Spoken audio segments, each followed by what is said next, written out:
আল্লাহ মুসা আলাইহিস সালামকে বললেন, মুসা তোমার হাতে কি? তো আমার হাতে লাঠি, ছাড়ো তো, ছাড়লে সাপ হয়ে গেল। আল্লাহ মুসা আলাইহিস সালামকে বললেন না যে আমি জান্নাত বা আসমান থেকে একটা স্পেশাল লাঠি এনেছি, এই স্পেশাল লাঠি তোমাকে গিফট হিসেবে দিচ্ছি, উপহার হিসেবে দিচ্ছি, হাদিয়া হিসেবে দিচ্ছি, এটা ছাড়লে সাপ হয়। যদি আল্লাহ জান্নাত এবং আসমান থেকে স্পেশাল লাঠি দিতেন, এটা সাপ হতেই পারে। কিন্তু যেই লাঠি মুসা আলাইহিস সালাম ব্যবহার করে আসতেছে, ধরেন আপনি এই মোবাইলটা আজ 5 বছর থেকে ব্যবহার করে আসতেছেন, আপনার নিজের ব্যবহার করা মোবাইল আপনার সামনে সাপ হয়ে যাচ্ছে। জাদুকররা যেই লাঠি এবং যেই দড়ি ছেড়েছিল সেগুলো সাপ হয়েছিল। হাজার হাজার জাদুকরকে জমা করেছিল ফেরাউন। তো তাদের লাঠি সাপ হওয়ার পরেও, তাদের দড়ি সাপ হওয়ার পরেও তারা আল্লাহর সামনে সিজদায় পড়ে গেছিল। তার কারণ হচ্ছে, আজকেও যদি আপনি কোনো পার্কে যান, তাহলে আপনাকে 3D অ্যানিমেশন দিয়ে এবং উন্নত প্রযুক্তির ফটোগ্রাফি দিয়ে এবং উন্নত প্রযুক্তির চশমা দিয়ে এমনভাবে ডাইনোসর এবং সাপ দেখানো সম্ভব যেন স্ক্রিন থেকে বের হয়ে এসে আপনাকে ছোবল মারতেছে। আপনি তখন ভয় পেয়ে যাবেন যে আরে সত্যি তো মানে সাপ এসে আমাকে ছোবল মারতেছে।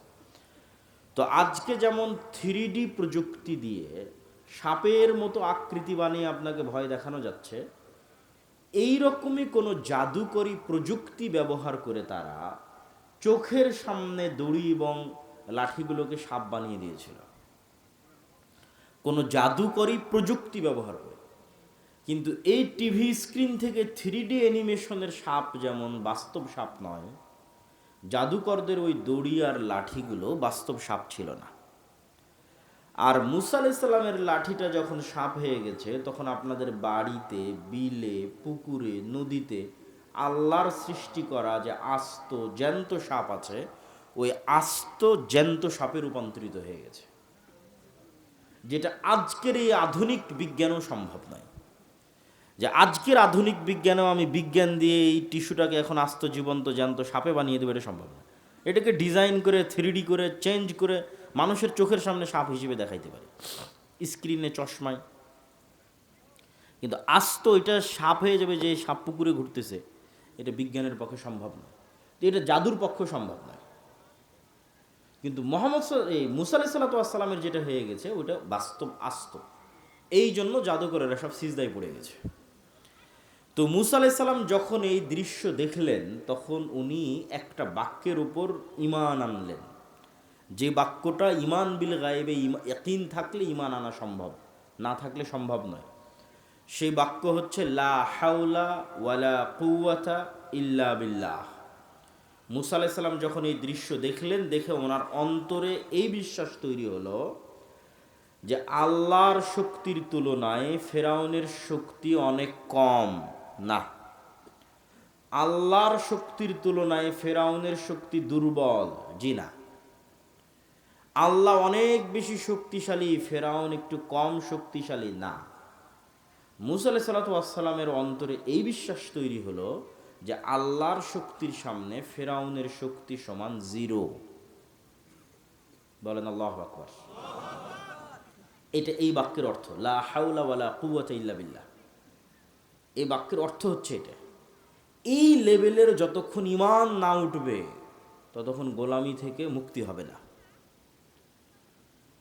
মুসা আলাইহিস সালামের পক্ষে ফেরাউনকে পরাজিত করা তো বহু দূরের কথা, ফেরাউনের সামনে গিয়ে দাঁড়াবে এটা অসম্ভব।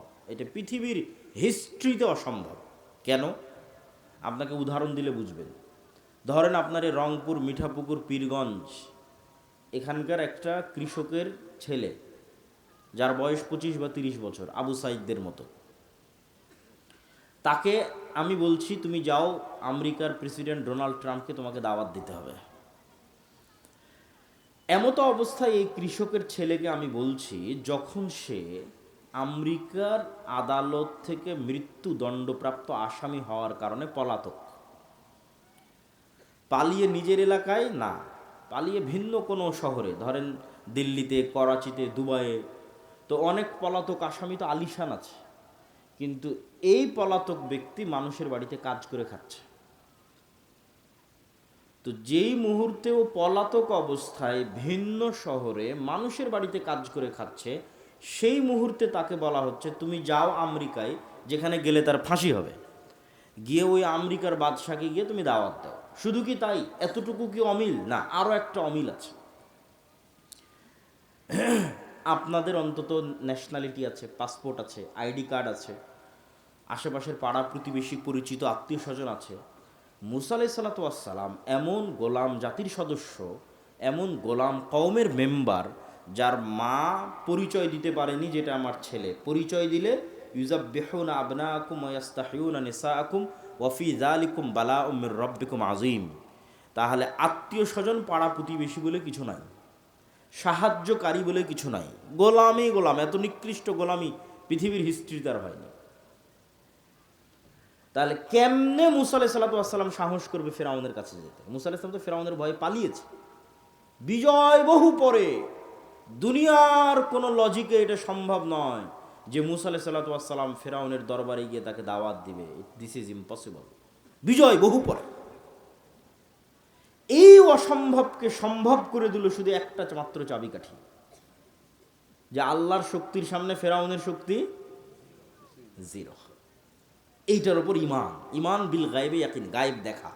গায়েব আল্লাহ দেখিয়ে দিল মুসা আলাইহিস সালামকে, যে তার হাতের লাঠিকে আল্লাহ যতবার ইচ্ছা ততবার সাপ বানিয়ে দিচ্ছে, তাও আবার চোখের ভেলকি নয়, বাস্তব নদীর বিলের যে থাকা সাপ, সেই বাস্তব সাপে পরিণত করে দিচ্ছে।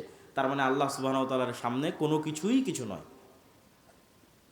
এই ইয়াকিন এবার তাকে সাহস দিচ্ছে ফেরাউনের দরবারে যেতে। তাহলে গোলামি থেকে মুক্তি চাইলে ইমান বিল গায়েবে ইয়াকিন লাগবে, গায়েবে ইয়াকিন লাগবে।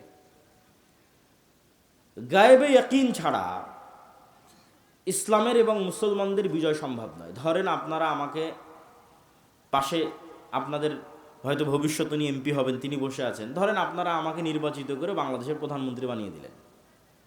আজকে আমি বাংলাদেশের প্রধানমন্ত্রী হিসেবে মনে করলাম শতভাগ ইসলাম বাংলাদেশে কায়েম করে দেব। শতভাগ ইসলাম কায়েম করার ঘোষণা দেওয়া, আর পাশের দেশ বলেন আর ওই দূরের পাশ্চাত্য দেশ বলেন, সব অর্থনৈতিক অবরোধ দিয়ে দিবে, ডলার বন্ধ, বিজনেস বন্ধ, ঠিক আছে, ইলেকট্রিক সাপ্লাই বন্ধ, সব বন্ধ।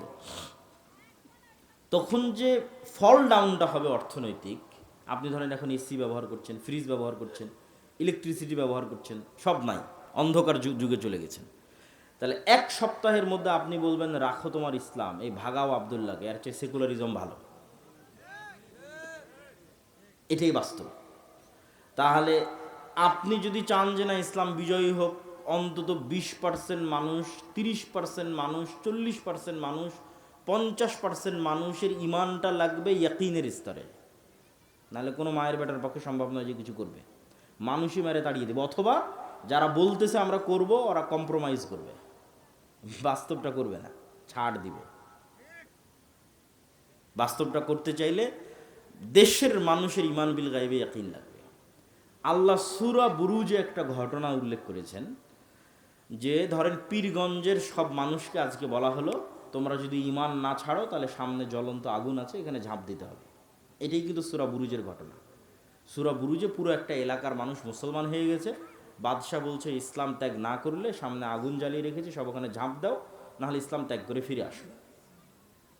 তো পুরো একটা জাতি ওই আগুনের মধ্যে স্বেচ্ছায় ঢুকছে আর জ্বলে মরে যাচ্ছে, ঢুকছে আর জ্বলে মরে যাচ্ছে। এমনকি মা তার কোলের সন্তান সহ আগুনের মধ্যে ঢুকে জ্বলে মরে গেল। তো ওদের কথা বর্ণনা করতে গিয়ে আল্লাহ কোরআনে বলছে ওয়ামা নাকামু মিনহুম ইল্লা আইয়ুমিনু বিল্লাহিল আজিজিল হামিদ, যে এই যে পুরো একটা এলাকাকে, পুরো পীরগঞ্জকে আগুনের মধ্যে জ্বালিয়ে দেওয়া হলো, এর একটাই কারণ যারা আল্লাহর উপর ঈমান এনেছিল। এটা সূরা বুরুজের ঘটনা। তাহলে আপনি এখন বলেন এই পুরো একটা এলাকা ওই আগুনের মধ্যে ঢুকে যাচ্ছে এবং জ্বলে পুড়ে মরে যাচ্ছে, এটা হওয়ার কোনো রাস্তা নাই যতক্ষণ না আপনার ঈমান এই লেভেলের হয় যে আমি যে আগুনে ঝাঁপ দিচ্ছি এই আগুনটা সাক্ষাৎ জান্নাত, বলেন আল্লাহু আকবার। আর আমার বাড়িতে যে এসি আছে, ফ্রিজ আছে, ফ্যান আছে, স্ত্রী পুত্র সন্তান আরাম আয়েশের জীবন আছে, ওইটা সাক্ষাৎ জাহান্নামের আগুন। এই একই ইমানের পরীক্ষা দাজ্জালের ক্ষেত্রে হবে। দাজ্জালের জাহান্নাম হবে জান্নাত, আর দাজ্জালের জান্নাত হবে জাহান্নাম। তাহলে যতক্ষণ আপনার ওই লেভেলের ইমান তৈরি না হয়েছে, ওই লেভেলের স্যাক্রিফাইস করার মানসিকতা তৈরি না হয়েছে, ভাই কিসের বিজয়? এগুলো দিয়ে শুধু কম্প্রোমাইজ হবে। আল্লাহ কোরআন মাজিদে বলেছেন, আম হাসিবতুম আন তাদখুলুল জান্নাহ ওয়ালাম্মা ইয়াতিকুম মাসালুল্লাযীনা খালাউ মিন ক্বাবলিকুম মাসসাতহুমুল বা'সাউ ওয়াদ-দাররা ওয়া যুলজিলু হাত্তা ইয়াকুলার রাসূলু ওয়াল্লাযীনা আমানু মাআহু মাতা নাসরুল্লাহ। জান্নাত কি তোমাদের মামুর বাড়ি? জান্নাত কি তোমাদের নানির বাড়ি? জান্নাত কি তোমাদের কাছে হাতের মোয়া? আল্লাহর ভাষাটা আমি আমার মতো করে বলতেছি। আম হাসিবতুম আন তাদখুলুল জান্নাহ, তোমরা কি মনে তোমার জান্নাতে চলে যাবা? তোমার নানির বাড়ি, মামুর বাড়ি, হাতের মোয়া। অথচ এখন পর্যন্ত ওই লেভেলের জুলুম তোমরা সহ্য করনি, যেই লেভেলের জুলুম তোমাদের পূর্ববর্তীরা সহ্য করেছে, এমন পর্যায়ের জুলুম যে সেই জুলুমে তারা বলতে বাধ্য হয়েছে, আল্লাহর নবী, আল্লাহর সাহায্য কখন আসবে? ওই জুলুমের মধ্যে তো আমরা যাইনি। আর ওই জুলুম সহ্য করার ক্ষমতা আমাদের আছে? ওই লেভেলের ইমান ছাড়া সহ্যের ক্ষমতা নাই। আপনি বলবেন দরকার নেই। পয়েন্ট নাম্বার 2, ইমান বিল গায়েবে ইয়াকিন ছাড়া মুসলমানদের বিজয় সম্ভব না। 1 নম্বর পয়েন্ট বুঝে গেলেন। পয়েন্ট নাম্বার 2, ইসলাম এবং মুসলমানদের বিজয়ের জন্য আল্লাহর সাহায্য জরুরি, ফুল স্টপ। আল্লাহর সাহায্য ছাড়া ইসলাম এবং মুসলমানদের বিজয় অতীতে কোনোদিন হয়নি, ভবিষ্যতে কোনোদিন হবে না। দুনিয়াবি কোনো রাস্তায়, শুধু দুনিয়াবি রাস্তায় আল্লাহর সাহায্য ছাড়া, শুধু দুনিয়াবি রাস্তায় ইসলাম এবং মুসলমানদের বিজয় হয় না, ফুল স্টপ। অতীতেও হয়নি, ভবিষ্যতেও হবে না। তাহলে আপনাকে জানতে হবে, আমি যে রাস্তায় আছি এই রাস্তায় আল্লাহর সাহায্য আছে কিনা। যতক্ষণ আপনি আল্লাহর সাহায্য নিশ্চিত না করতে পারবেন, ততক্ষণ আপনার দুনিয়াবি উপকার হতে পারে, ইসলাম প্রতিষ্ঠা হবে না। ইসলাম এবং মুসলমানদের উপকার হবে না, আপনার ব্যক্তিগত উপকার হতে পারে ওই পদ্ধতিতে, ওই রাস্তায়। তো আল্লাহর সাহায্য ছাড়া হয় না। দলিল একটা তো মুসা আলাইহিস সালামের ঘটনা আপনারা শুনলেনই। মুসা আলাইহিস সালাম যখন সমুদ্র পার হলেন, তখন সিনাই মরুভূমি। এখনও আপনি গুগল ম্যাপে গেলে লোহিত সাগর পার হওয়ার পর ইসরায়েল এবং ফিলিস্তিন মুখে যখন যেতে থাকবেন, গাজা মুখে যখন যেতে থাকবেন, তখন সৌদি আরব, মিশর, ইসরায়েল, ফিলিস্তিন, এই 3 দেশের মধ্যে বিশাল মরুভূমি, এখনও মরুভূমি। এর নাম হচ্ছে সিনাই মরুভূমি। এই সিনাই মরুভূমিতে মুসা আলাইহিস সালাম বানু ইসরায়েলদের নিয়ে ঘুরপাক খাচ্ছে। ওখানে তুর পাহাড় আছে, সিনাই মরুভূমি তুর পাহাড়ে, এই তুর পাহাড়ের আশেপাশেই ঘুরপাক খাচ্ছে। তো এদেরকে বলা হলো যে সামনে জেরুজালেম, এই জেরুজালেম তোমাদের বাপদাদার ভিটা, তোমরা যুদ্ধ করে বিজয় করো। কেন বাপদাদার ভিটা? ইব্রাহিমের ছেলে ইসহাক জেরুজালেমে থাকতো, ইসহাকের ছেলে ইয়াকুব জেরুজালেমে থাকতো, ইয়াকুবের ছেলে ইউসুফ এবং তার 11 ভাই, এরাও জেরুজালেমে থাকতো, ফিলিস্তিনে। ইউসুফ যখন মিশরে চলে গেল, বাকি 11 ভাই এবং পিতা সহ মাতা সহ সবাই যখন মিশরে চলে গেল, তখন ফিলিস্তিন ছেড়ে দিয়ে এরা মিশরে চলে গেল। মিশরে সরকারের পরিবর্তনের কারণে এরা গোলাম হয়ে গেল। ফেরাউন ক্ষমতায় আসলো, এরা গোলাম। এদের গোলামি চলল 300 বছর, 400 বছর। 300-400 বছর পর এদেরকে গোলামি থেকে মুক্তি দেওয়ার ব্যবস্থা আল্লাহ করতেছে মুসা আর হারুনের মাধ্যমে। এই মুসা আর হারুন ইব্রাহিমেরই সন্তান, ইসহাকেরই সন্তান, ইয়াকুবেরই সন্তান, ইউসুফ এবং তার 11 ভাইয়েরই সন্তান। তাহলে এদের বাপদাদার বাড়ি কোনটা হলো? জেরুজালেম। মিশরে তো ওরা পরে গেছিল। তো আল্লাহ বলছে, ঠিক আছে, এখন তোমরা জেরুজালেমে যুদ্ধ করে বিজয় করো। তো বানু ইসরাইল বলছে, ইন্না ফিহা কওমান জাব্বারিন, জেরুজালেমে 40 তলা 50 তলা দেহের অধিকারী মানুষের আছে, আর আমরা ওদের সামনে পিঁপড়ার সমপরিমাণ, আমরা কেমনে এদের সাথে যুদ্ধ করি? আমালেকা গোত্র। তো মুসা, তুমি আর তোমার আল্লাহ গিয়ে যুদ্ধ করো, আমরা পারবো না। তখন 2 জন মানুষ যাদের ইমান বিল গায়েবে ইয়াকিন ছিল, তারা বলল, আল্লাহ যেহেতু আদেশ করেছে যুদ্ধ করতে, আমরা যদি করি আমরা বিজয়ী হব। ওদের ইয়াকিন ছিল, গায়েবে ইয়াকিন ছিল। তার মধ্যে একজন ইউশা বিন নুন। কিন্তু অধিকাংশ মানুষ যুদ্ধ করতে রাজি না হয়, আল্লাহ তাদের আযাব দিল 40 বছরের। যে মরুভূমির মধ্যে ঘুরপাক খাও 40 বছর, 40 বছরের আযাবের মধ্যে মুসা আলাইহিস সালাম মারা গেল। নতুন নবী হলো ইউশা বিন নুন। ইউশা বিন নুন বানু ইসরায়েলকে বলল, ভুল হয়েছে, যুদ্ধ করতে হবে, তওবা করো, চলো যুদ্ধ করি। তওবা ইস্তেগফার করে যুদ্ধ শুরু করলো। যুদ্ধে বিজয় আনতে আর 4-5 ঘন্টা যুদ্ধ করতে হবে, জয় জয় ভাব, কিন্তু এখনো জয় হয়নি। আর এদিকে সূর্য ডুবে যাচ্ছে, সূর্য আর আধা ঘন্টা 1 ঘন্টার মধ্যে ডুবে যাবে, শুক্রবারের দিন বিকেলবেলা। আর শনিবারে মুসা আলাইহিস সালামের দিনে যুদ্ধ নিষিদ্ধ, তাহলে যুদ্ধ আবার শুরু করতে হবে রবিবার। তো ইউশা বিন নুন দেখলেন যে আজকে যদি এক টানে এক ঝটকায় যুদ্ধ শেষ করে বিদায় না হতে পারি, তাহলে এই জয়ের মোমেন্টাম তৈরি করা কঠিন আছে। প্রতিটা জিনিসের একটা মোমেন্টাম থাকে, অতএব যুদ্ধ আজকেই শেষ করতে হবে। তো আজকে যুদ্ধ শেষ করার একটাই রাস্তা আছে, সেটা হচ্ছে সূর্যকে থামিয়ে দিতে হবে। কার মাথার মধ্যে এই বুদ্ধি আসতে পারে যে আজকে আমার যুদ্ধ বিজয়ের জন্য সূর্য থামাতে হবে? তাহলে কোন লেভেলের গায়েবে ইয়াকিন রাখতো ইউশা বিন নুন যে মাথার মধ্যে এই বুদ্ধি কাজ করতেছে যে এখন যুদ্ধ চালাবো, কাকে থামাতে হবে? সূর্যকে। তখন ইউশা বিন নুন আল্লাহকে বলতেছে, সূর্যের দিকে ইশারা করে, আল্লাহ আপনি সূর্য থামিয়ে দেন। তো বান্দার বিশ্বাস যেমন, আল্লাহর সহযোগিতা তেমন। সহিহ বুখারীর হাদিস, পৃথিবীর ইতিহাসে প্রথমবার আল্লাহ সূর্য থামিয়ে দিলেন।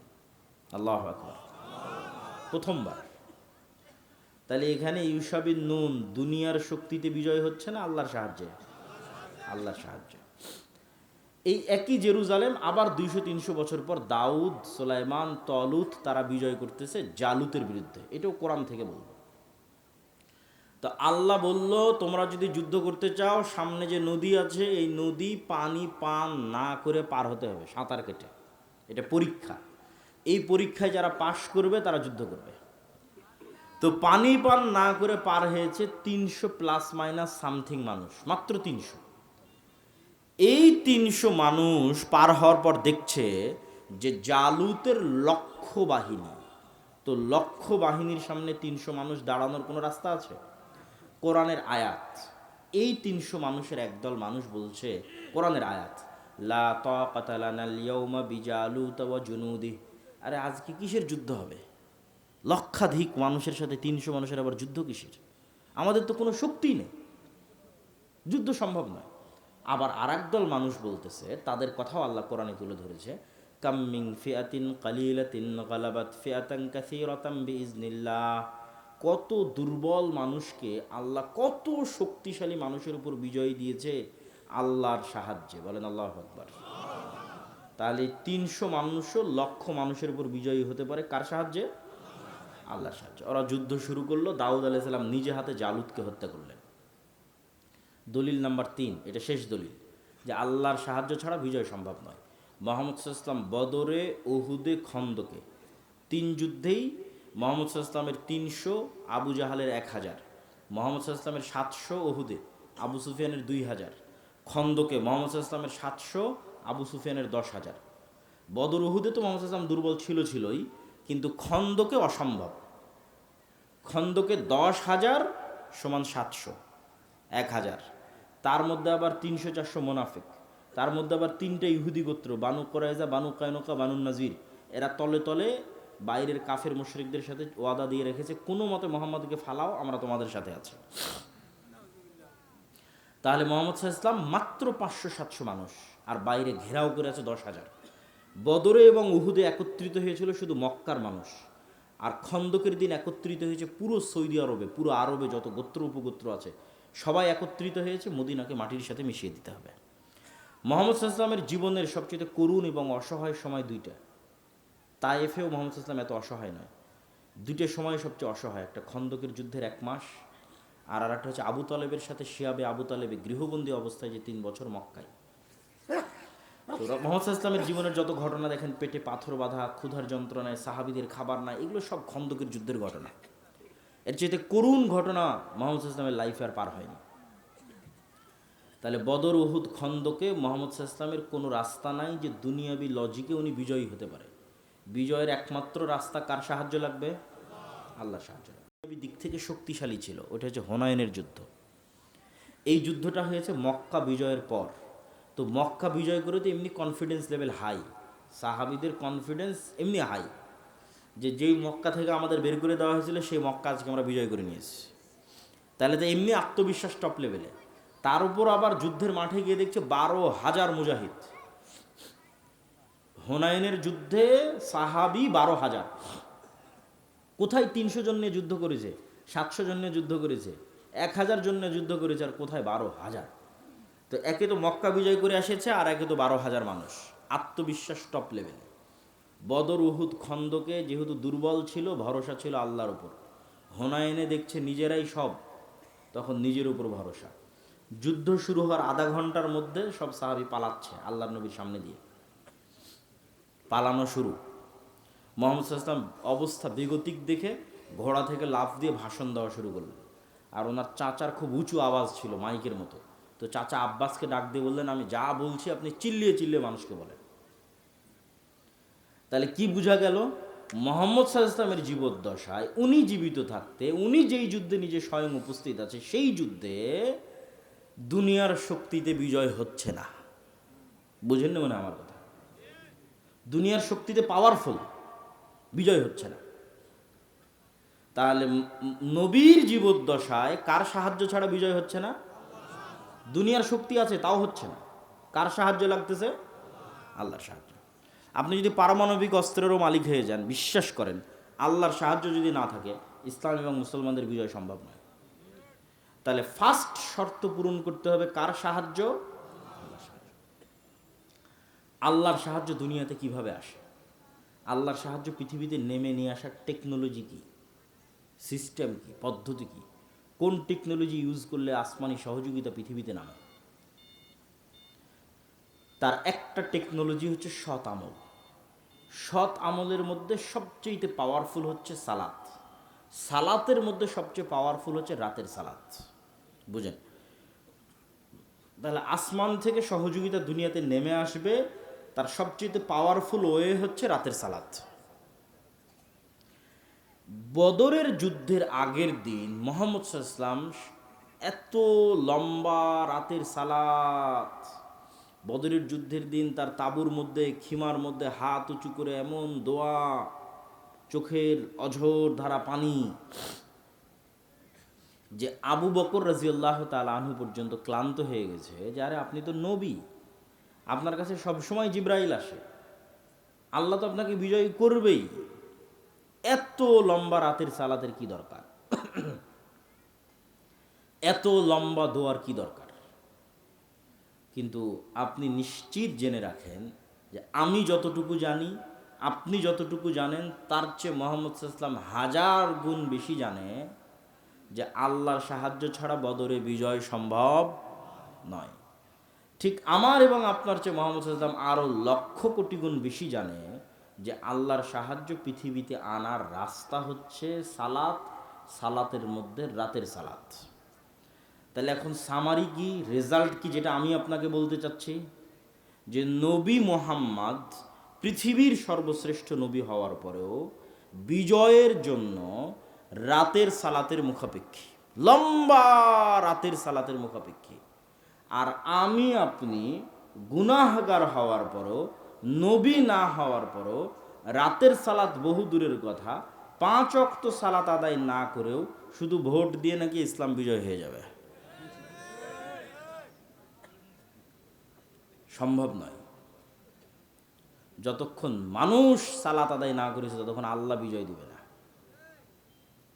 আর যতক্ষণ আপনার ইমান বিল গায়েবে ইয়াকিন তৈরি না হয়েছে, যতক্ষণ আপনি আল্লাহর সাহায্য আনতে না পেরেছেন, আপনি চিন্তা করলেন যে শুধু দুনিয়ার রাস্তাতেই আমি কৌশল এবং পদ্ধতি অবলম্বন করব, করতে করতে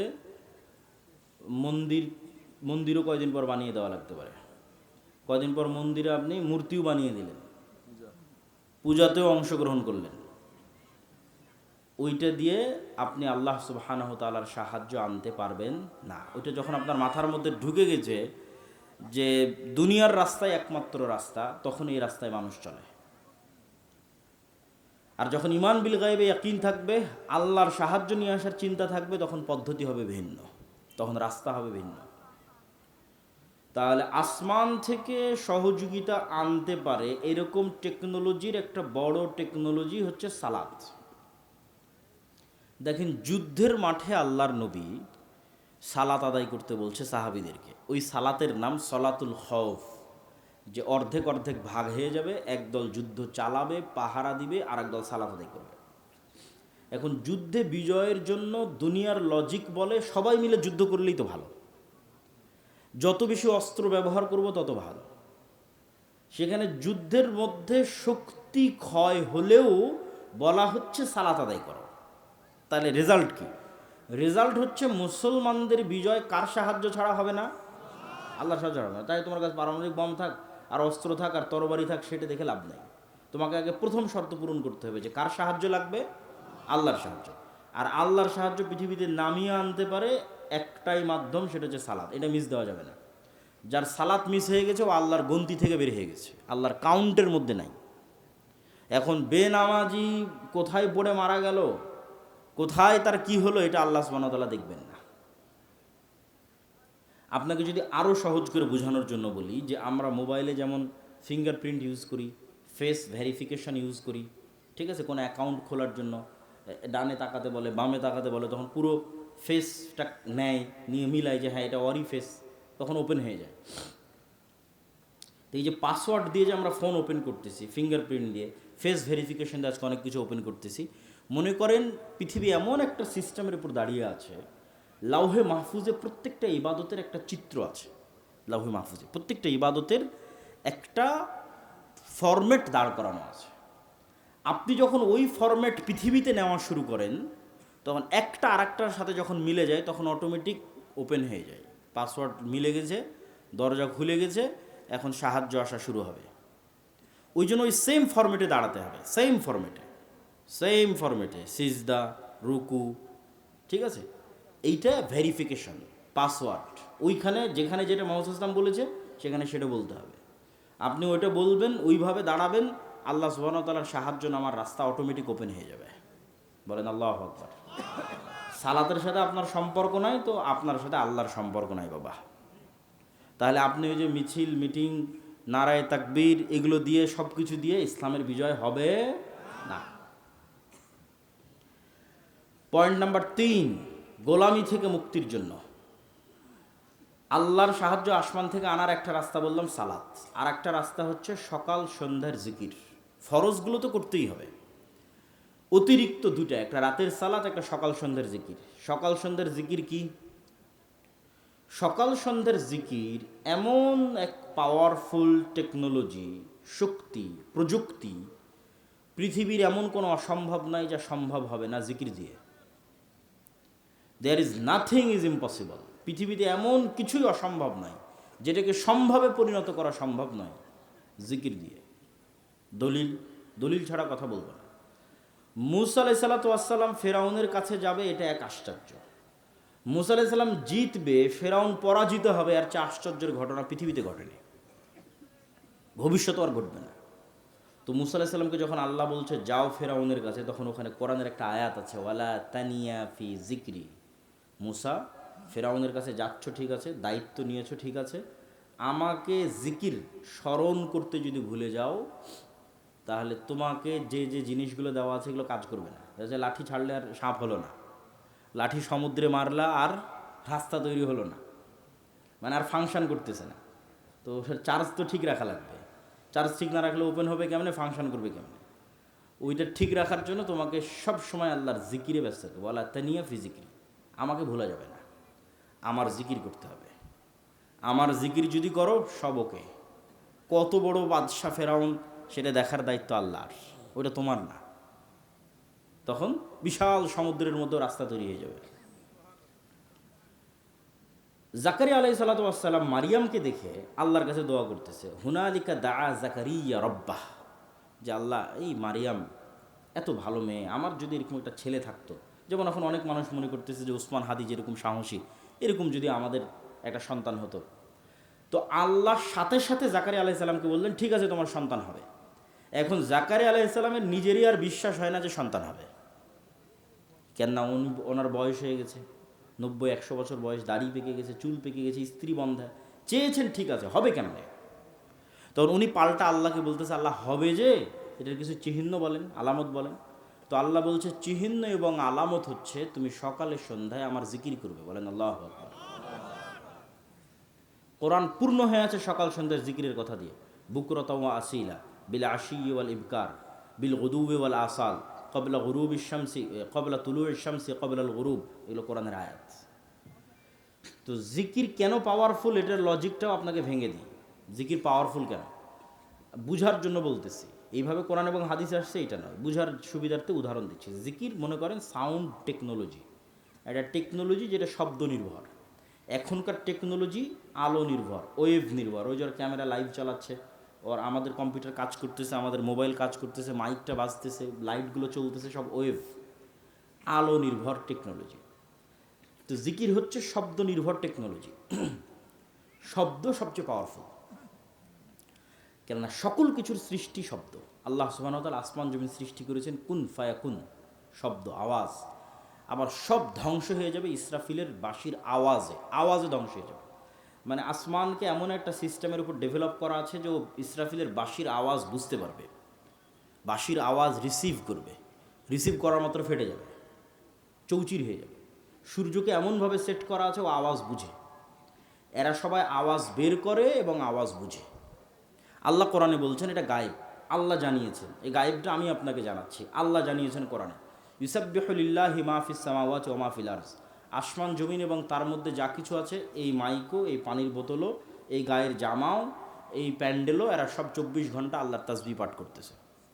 এটা গায়েব, কেউ জানে না, আল্লাহ কোরআনে জানিয়েছেন। এই গায়েবের ওপর যখন আপনি ইয়াকিন রাখবেন, আপনার গোলামি থেকে মুক্তির রাস্তা শুরু হয়ে গেছে কিন্তু। আর এই গায়েবের উপর ইয়াকিন না থাকলে আপনি আগাতে পারবেন না। তাহলে এক নম্বর হচ্ছে গায়েবের উপর ইয়াকিন লাগবে। তাহলে এরা তো 24 ঘন্টা শব্দ বের করছে, মানে আমি যে শব্দ বলবো এই শব্দ এরা বুঝবে। আমি যদি বলি সুবহানাল্লাহি ওয়া বিহামদিহি সুবহানাল্লাহিল আযীম, তাহলে সব শুনতেছে, যতদূর পর্যন্ত শুনতেছে এরা প্রত্যেকটা কিয়ামতের মাঠে সাক্ষী দিবে। আল্লাহু আকবার। মুয়াজ্জিনের মাইকের আজান যতদূর পর্যন্ত যাবে এরা সবগুলো সেভ করে, রেকর্ড, শুনে, আন্ডারস্ট্যান্ড করে, ফিল করে, সব এরা কিয়ামতের মাঠে সাক্ষী দিবে। এই জন্য জিকির মোস্ট পাওয়ারফুল, কেন সাউন্ড টেকনোলজি মোস্ট পাওয়ারফুল। গোলামি থেকে আজাদির 4 নাম্বার রাস্তা, এবং এটা সবচেয়ে গুরুত্বপূর্ণ, আজকের আলোচনার সবচেয়ে গুরুত্বপূর্ণ পার্ট। এই একটা সমস্যা যদি আমরা সমাধান করে ফেলতে পারি, যেটা এখন বলবো, আলাদা করে কোনো আন্দোলন করা লাগবে না, আলাদা করে মিছিল মিটিং লাগবে না, আলাদা করে ভোট লাগবে না। সারা বাংলাদেশ একদিনে ইসলামপন্থী হয়ে যাবে, একদিনে ইসলামের বিজয় হয়ে যাবে। সেই রাস্তাটা কি? ইসলামের বিজয় মানে আপনি কি বুঝেন, এটা আগে আপনাকে বুঝতে হবে। আপনি যদি মনে করেন ইসলামের বিজয় মানে এই পুরো পীরগঞ্জের মানুষ আজকে সবাই সালাত আদায় করবে, এই পুরো পীরগঞ্জের মহিলারা আজকে থেকে পর্দা করবে, তাহলে আপনি এখনও সঠিক বুঝটা অর্জন করতে পারেননি। ধরেন এই পুরো পীরগঞ্জের মানুষ সবাই মসজিদে আজ কাল ফজর থেকে সালাত আদায় করবে, এটাও ইসলাম এবং অনেক জরুরি কর্তব্য। আজকে থেকে সকল মহিলারা পর্দা করবে, কিন্তু এই নামাজি মানুষরাই, এই পর্দা করা মহিলারাই একজন আরেকজনের উপর জুলুম করে, একজন আরেকজনের টাকা মেরে খায়, একজন আরেকজনকে ধোঁকা দেয়, একজন আরেকজনকে মিথ্যা বলে। তাহলে কি এখানে ইসলাম প্রতিষ্ঠা হয়েছে? এইটা যেই দিন বুঝতে পারবেন সেই দিন বুঝবেন যে ইসলাম প্রতিষ্ঠা হওয়া মানে কি। ইসলাম রাষ্ট্র ক্ষমতায় যাওয়ার বেসিক হচ্ছে ইনসাফ, ন্যায়, সত্যবাদিতা, বেসিক। ঈসা আলাইহিস সালাতু ওয়াস সালাম যেই দিন সমগ্র পৃথিবীর শাসনভার হাতে নেবেন, সেই দিন ঈসা আলাইহিস সালাতু ওয়াস সালামের শাসনের গুণ বর্ণনা করছে মুহাম্মদ সাল্লাল্লাহু আলাইহি ওয়াসাল্লাম, যে ওই দিন ঈসা আলাইহিস সালাম সমগ্র পৃথিবীতে ন্যায় প্রতিষ্ঠা করবে। তাহলে ঈসা আলাইহিস সালামের শাসনের গুণ কি? সমগ্র পৃথিবীতে কি প্রতিষ্ঠা হবে? ন্যায় প্রতিষ্ঠা হবে। তাহলে আমরা তো সারা বাংলাদেশে 90% মুসলমান।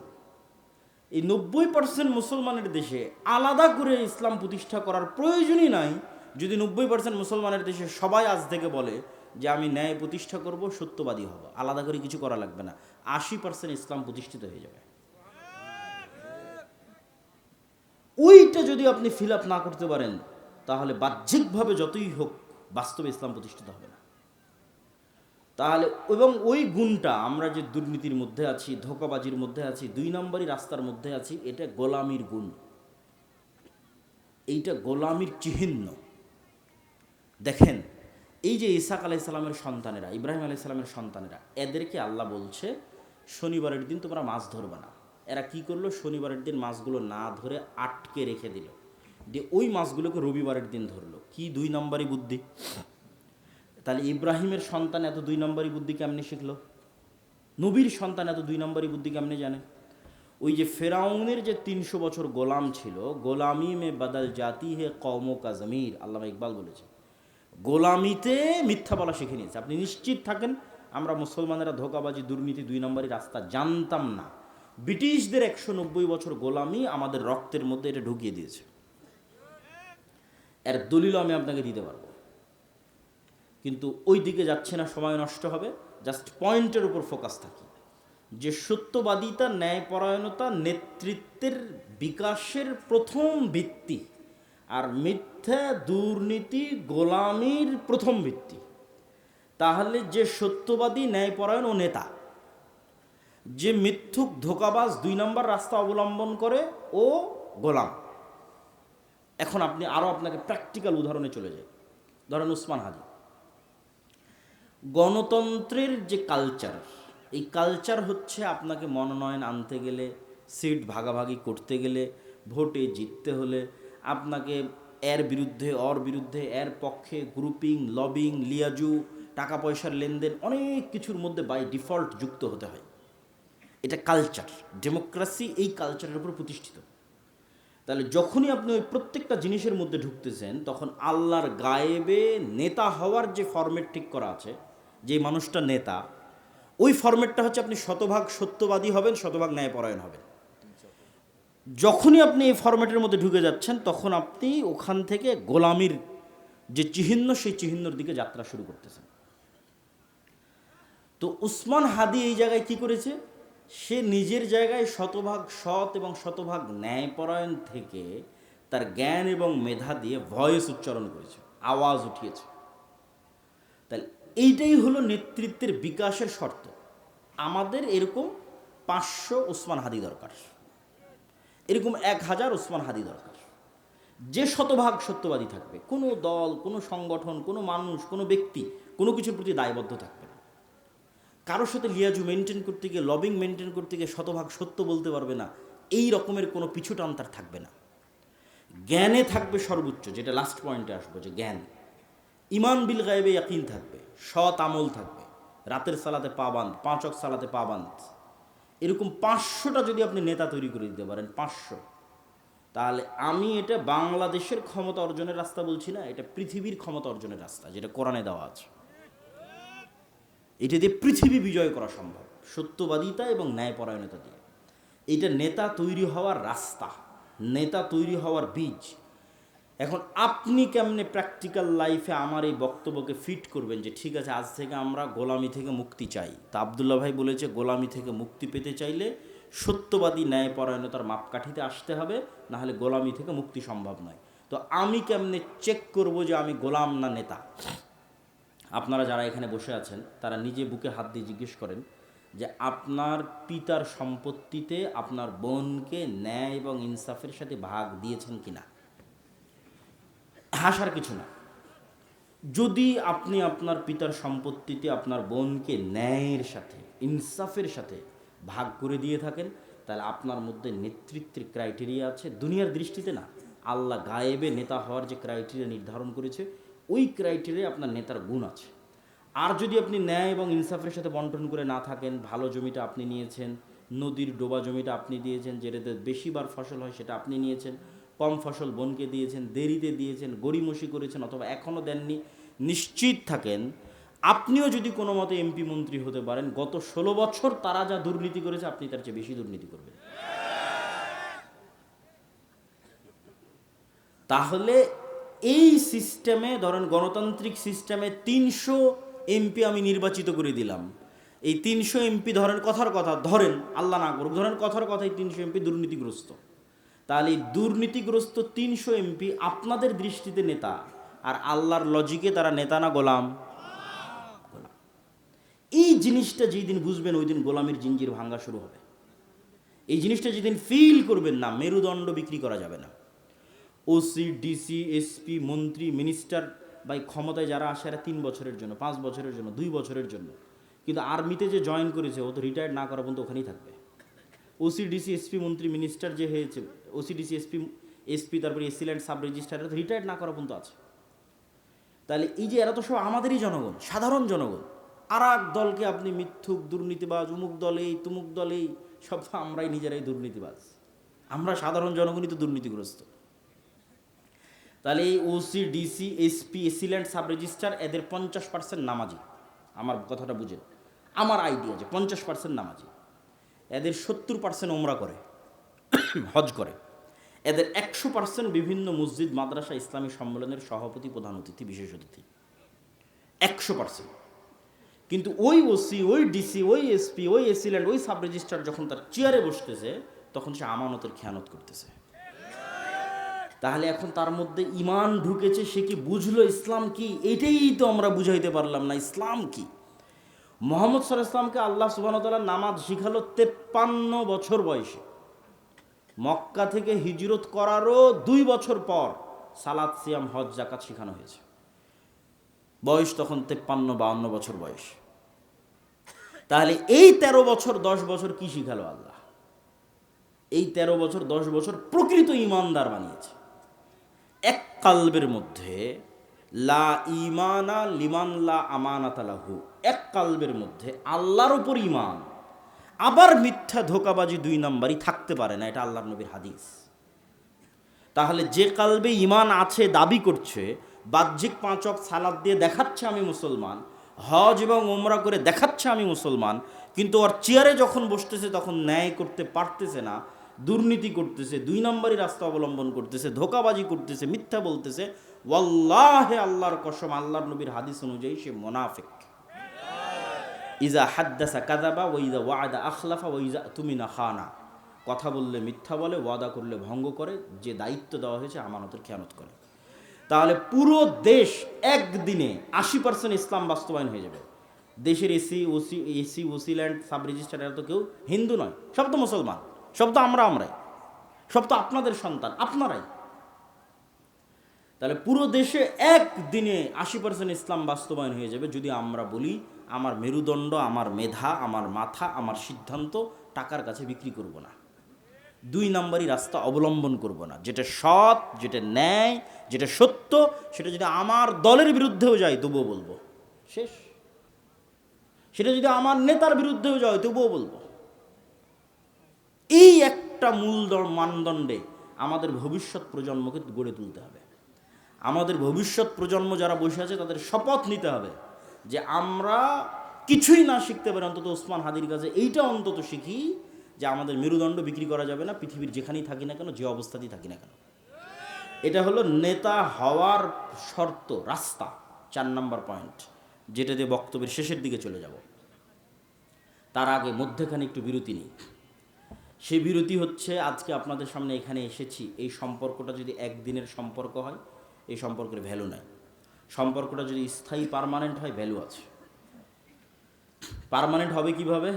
ওই যে আপনার আগের বক্তা, আমার আগের বক্তা বলে গেল মক্তব।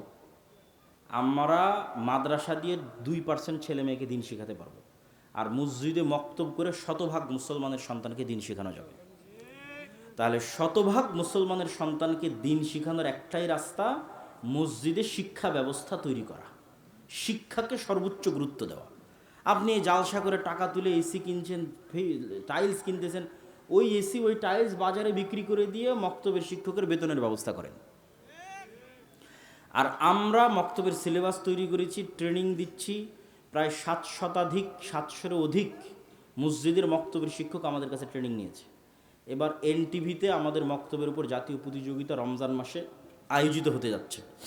এটাতে কোনো খরচ নাই, আপনার ইমাম সাহেব যাবে, যাতায়াত খরচ আমাদের, থাকবে, খাবে, থাকা খাওয়া খরচ আমাদের।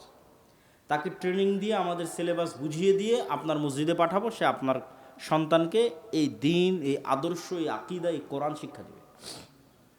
এটাতে আমরা প্রজন্ম তৈরি করব, সৎ, ন্যায়পরায়ণ, আমানতদার প্রজন্ম তৈরি করাই হচ্ছে ইসলামের বিজয়। এটা আমাদের বুঝতে হবে। 2 নম্বর হচ্ছে, আমরা যে পত্রিকা মাসিক আল ইতিসাম, প্রতি মাসে আমি অন্তত 3টে লেখা লিখি মাসিক আল ইতিসামে, এত ব্যস্ততার মতো সম্পাদকীয় লিখি, মিন্নাতুল বাড়ি লিখি, স্বাভাবিক একটা প্রবন্ধ লিখি। এটা আপনাদের আজকের একদিনের 100 বাদামের দামের চাইতেও, বা 100 বাদামের যা দাম তার মতো। তাহলে প্রতিদিনের নাস্তার যা দাম, মাসে একটা পত্রিকার তা দাম। 3 নম্বর, আমরা যে বইগুলো লিখি, যেমন আজকে আপনার এখানে যা আলোচনা করছি, ঈমান বিল গায়েবের উপর আমার বিস্তর আলোচনা আছে, ফেরেশতার উপর, ফেরেশতার অস্তিত্বের উপর, শয়তানের অস্তিত্বের উপর, ফেরেশতা এবং শয়তান কিভাবে কাজ করে তার উপর, রূহ এবং নাফস কিভাবে কাজ করে তার উপর, এগুলো সব গায়েবের আলোচনা। এগুলো সব আল্লাহর পথে যাত্রা এই বইয়ের মধ্যে আছে। প্রত্যেক মুসলমানকে আমি মনে করি এই বইটা পড়া উচিত। প্রত্যেক মসজিদে, প্রত্যেক স্কুল, কলেজ, ইউনিভার্সিটিতে পাঠ চক্র হওয়া উচিত এই বইটার উপর। অন্তত সপ্তাহে একদিন, অন্তত 2 পৃষ্ঠা, অন্তত সপ্তাহে একদিন, অন্তত 2 পৃষ্ঠা। বইয়ের নাম হচ্ছে আল্লাহর পথে যাত্রা। আরও যে বই পুস্তকগুলো আছে, 1000 ফতোয়ার একটা বই আছে, শাইখ আব্দুর রাজ্জাক সালাত এবং দোয়ার বই আছে, এগুলোকে মূল্যায়ন করা। আমাদের আজকের বক্তব্যের শেষ পয়েন্ট শিক্ষা এবং জ্ঞান। তার আগে ভূমিকা। আপনার মোবাইলের যেমন ফাংশন আছে না, ফ্ল্যাশ লাইট বাটনের যে ফাংশন, ওই ফাংশানে চাপ দিলে ফ্ল্যাশ লাইট জ্বলতেছে, ক্যামেরায় চাপ দিলে ক্যামেরা অন হচ্ছে। এখন ক্যামেরায় যদি মুসলমান চাপ দেয় তো মোবাইল কি বলবে, মুসলমান তোর জন্য আমি অন হব না? এটা বলবে নাকি? মোবাইলকে যেই ফাংশনের উপর ডেভেলপ করা আছে, মুসলমান ইউজ করলেও কাজ করবে, হিন্দু, বৌদ্ধ, ইহুদি, খ্রিস্টান ইউজ করলেও কাজ করবে। বোঝা যায় কথা? এবার আসেন, আল্লাহ এই পৃথিবীকে একটা ফাংশনের উপর ডেভেলপ করেছে। আল্লাহর কিছু নির্ধারিত ফাংশন আছে।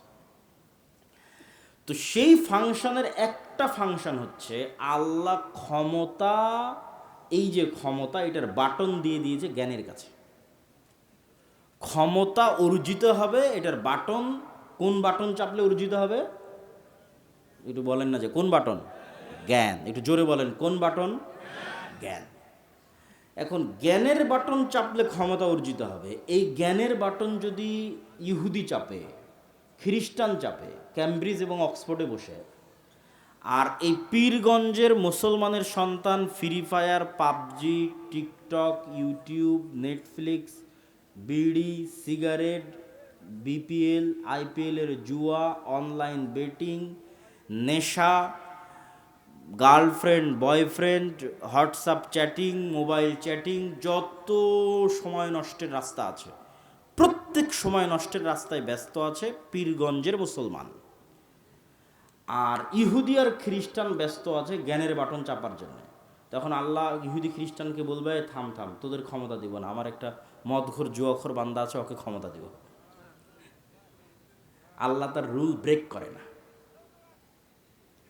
ওই ইহুদি যে ফ্ল্যাশ লাইট বাটন, ওই ইহুদি ওই খ্রিস্টান জ্ঞান অর্জন করতেছে, ও নেতা হবে। এভাবে পৃথিবীটাকে ফাংশন করা আছে, ডেভেলপ করা আছে। আর ওই নেশাখোর, মদঘোর, জুয়াখোর মুসলমানের সন্তান, পীরগঞ্জের সন্তান, এরা সব গোলাম হবে, গোলাম। এদের বয়স যখন 30-35 বছর হবে, গোলামের আর একটা আলামত হচ্ছে এরা প্রবাসীকে কামলা খাটবে। গোলামের আর একটা আলামত হচ্ছে যারা সৌদি, কুয়েত, কাতার, বাহরাইন প্রবাসে যাবে না, এরা হচ্ছে অবৈধ উপায়ে লিবিয়া হয়ে, ওই ভূমধ্যসাগর পার হয়ে ইউরোপে যাবে। সব মিথ্যা ডকুমেন্টস দিয়ে নাগরিকত্ব নেওয়ার চেষ্টা করবে। মিথ্যা ওয়াদা, মিথ্যা কথা, মিথ্যা সাক্ষ্য এবং মিথ্যা তথ্য দিয়ে বেনিফিট নেবে। পুরো লাইফটা মিথ্যার ওপর ভরপুর। গোলামির চিহ্ন, গোলামের লাইফ। তারপরে আবার কয়দিন পর আমেরিকা থেকে বলবে, এই সব প্রবাসী যারা আসছে অভিবাসন প্রত্যাশী, সবার হাতে জিঞ্জির দিয়ে, পায়ে জিঞ্জির দিয়ে বিমানে করে বাংলাদেশে নামিয়ে দিয়ে যাচ্ছে। রিপোর্ট পড়ে দেখেন। ইউরোপেও শুরু হয়েছে অভিবাসন বিতাড়নের আন্দোলন, আমেরিকাতে তো চলছেই। তাহলে এগুলো হচ্ছে আমাদের গোলামির চিহ্ন বহন করে। এই গোলামি থেকে বাঁচার রাস্তা কি বাবা? জ্ঞান অর্জন করতে হবে, পড়তে হবে। এর বাইরে আর কোনো রাস্তা নেই। ইহুদিরা চায় যে মুসলমানেরা নেশা এবং জুয়ায় ব্যস্ত থাক। কেননা নেশা এবং জুয়ায় ব্যস্ত যে, তাকে গোলাম বানানো সহজ। ধরেন এই ওসমান হাদি যদি নেশাগ্রস্ত হতো, জুয়াখোর হতো, এ কি টকশোতে এসে মানুষের সামনে এসে প্রশ্ন করতো? প্রশ্ন করতো না। আর ওই প্রশ্নকে মানুষ ভয় পায়, তখন গুলি করে উড়িয়ে দিয়েছে। তাহলে ওই প্রশ্ন করবে না যদি সবাই জুয়াখোর, নেশাখোর হয়। তাহলে সবকে জুয়ায় আর নেশায় ব্যস্ত রাখো, তাহলে প্রশ্ন করবে কই? পড়বেও না, জ্ঞানও শিখবে না, প্রশ্নও করবে না। তাহলে তো অটোমেটিক গোলাম। তাহলে তো আমরা নিজেরা নিজেদের পায়ে গোলামের জিঞ্জির বেঁধে রেখেছি। তাহলে এই জিঞ্জির আমাদের ভাঙতে হবে। এটার আর কোনো রাস্তা নাই। জ্ঞান অর্জন করা ছাড়া, পড়া ছাড়া আর কোনো রাস্তা নাই। অতএব আমরা যদি